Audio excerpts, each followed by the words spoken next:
Hello friends, my name is Aura. Every morning, I race to my garden with hope in my heart.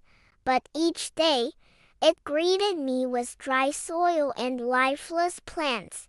The flowers I had planted refused to bloom, no matter how I tried. I watered them faithfully, whispering small prayers with every drop. I loosened the soil, careful and gentle, like I was touching a friend. But still, the stems drooped, leaves curling inward in defeat. I knelt in the dirt, wondering if I was failing them. Even the sun seemed hotter here, unkind on my garden. My shadow stretched across the withered ground, long and lonely. I sighed. Maybe I wasn't meant to grow anything. I tried giving more water, but it only turned to mud. I tried less water, but the soil cracked deeper. I moved some plants to the shade, but they drooped even faster. I stood there, holding my watering can, defeated. My hands were dirty, my knees aching from kneeling.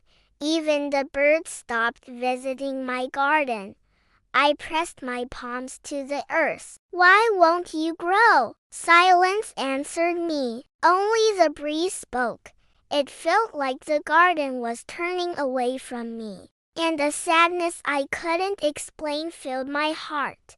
I walked through the village, hid low, searching for answers. That's when I saw Mr. Abeni, the old gardener everyone adored. His garden glowed with color, reds, yellows, blues everywhere. It was as if the earth loved him more. Mr. Abeni, I called, almost breathless. He turned, smiling warmly, his straw hat shading his kind eyes. What's troubling you, child? He asked, leaning on his cane.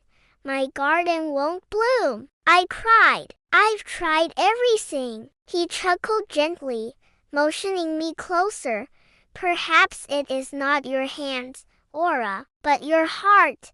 Plants feel what we feel, Mr. Abeni said softly.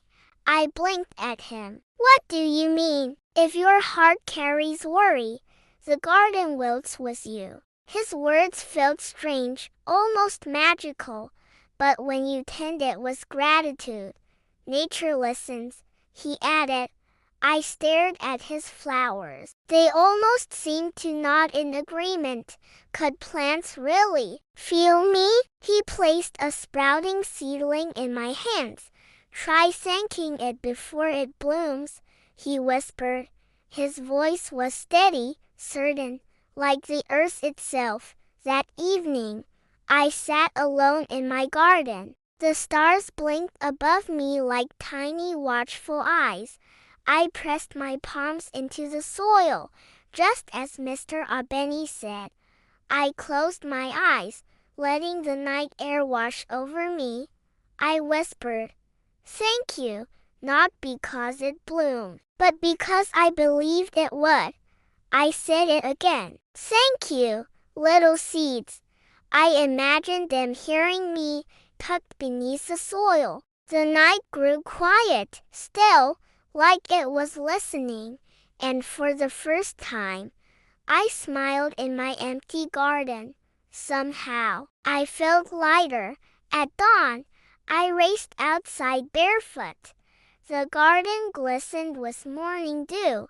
Then I saw it a tiny green shoot. I gasped, kneeling close, hands trembling. It was alive. It heard me. I cupped my hands around it, careful not to touch. I whispered, thank you for coming. My heart felt warm, brighter than the sunrise itself.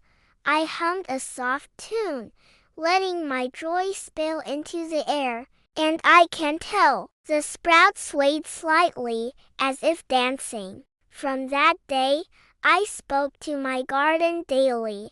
I hummed little songs while watering them. I told each plant, you are beautiful, even before you bloom. The more I thanked them, the greener they grew. Each morning brought new colors, tiny buds of red and yellow. Butterflies returned, fluttering softly in greeting. Birds perched on branches, singing bright notes. The garden smelled of life again, rich, warm, sweet. I laughed aloud, spinning in the middle of it all. My joy was feeding them, and their beauty fed me. Neighbors peeked over the fence, gasping in wonder. Is this the same garden? They asked, astonished. I nodded. It bloomed when I did. Children ran through, pointing at butterflies in delight. Even Mr. Abeni stopped by, nodding proudly. Now do you see? He asked with a grin. I smiled. It wasn't the water or the soil. It was me, I whispered. He tipped his hat. It's always been you and the earth, child. We both laughed, the flowers swaying like they were laughing too. A few weeks later, my garden was a paradise. Every color glowed brighter than I'd imagined. Red blossoms opened wide like trumpets of joy. Yellow petals shone like sunlight itself. Blue flowers rippled gently like water.